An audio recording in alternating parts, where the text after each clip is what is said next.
નમસ્તે, હું ડૉક્ટર મનીષ મહેતા, ગુરુ ગોવિંદસિંહ હોસ્પિટલના મેડિસિન વિભાગના પ્રોફેસર અને વડા તરીકે સેવા બજાવું છું.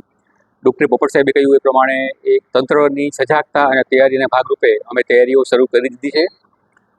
શંકાસ્પદ જ્યારે ફીવરનો કેસ આવે કોઈ રિફર થઈને અથવા તો પોતાની મેળે, એ વખતે એને આઇસોલેટ કરી અને એને ઇન્વેસ્ટિગેશન કરવા ખૂબ જ જરૂરી છે.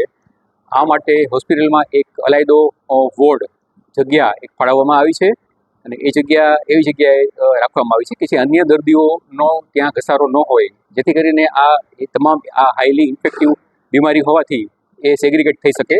તો આ માટેની તૈયારી શરૂ કરવામાં આવી છે. લોહીના નમૂના કેવી રીતે લેવા અને કેવી રીતે અત્યારે હાલમાં પુના સેન્ટર ખાતે મોકલવાના સેમ્પલ રહે છે, એ તૈયારી પણ માઇક્રોબાયોલોજીના વડા સાથે સંકલન કરી અને કામ હાથમાં ધરવામાં આવ્યું છે. અને કોઈ કેસ જ્યારે પોઝિટિવ આવે અને ત્યારે અગાઉ જે સારવારનો પ્રકાર છે એ માટેની તમામ વસ્તુઓ પણ અત્રેના સ્ટોર ખાતે ઉપલબ્ધ છે. ઇન જનરલ કહીએ તો જીજી હોસ્પિટલની ટીમ છે આ ટાઈપનો શંકાસ્પદ કેસ અથવા કન્ફર્મ કેસ આવે તો તેને સારવાર આપવા માટે પૂરેપૂરી રીતે સક્ષમ છે. ભૂતકાળમાં પણ આવા અનેક એપિડેમિક્સ આઉટબ્રેક્સ છે આ ટાઈપના એ આવેલા છે, પણ એમાંથી હેમખેમ સુવિધાઓ સાથે તંત્ર બહાર આવ્યું છે અને આ વખતે પણ અવેરનેસ સાથે કામ કરશું અને કામ પાર પડશે એવી મારી માન્યતા છે. મારી સાથે એટલા જ ઇફેક્ટિવ ડૉક્ટર ચેટર્જી સાહેબ અને ડૉક્ટર ગોસ્વામી સાહેબ છે.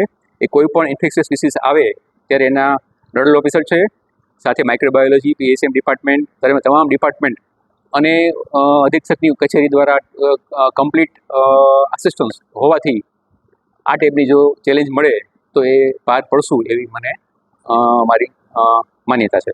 આભાર.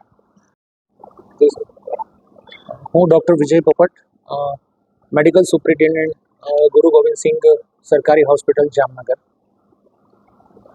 આપણને ખબર છે કે આફ્રિકામાં ઇબોલા વાયરસનું સંક્રમણ જે ચાલુ થયું છે તેના અનુસંધાને સાવચેતીના ભાગરૂપે ગુજરાત સરકારનું આરોગ્ય વિભાગ તથા માનનીય આરોગ્ય મંત્રીશ્રી પણ ખૂબ જ સજાગ છે અને સાવચેતીના દરેક પગલાં લેવાઈ રહ્યા છે.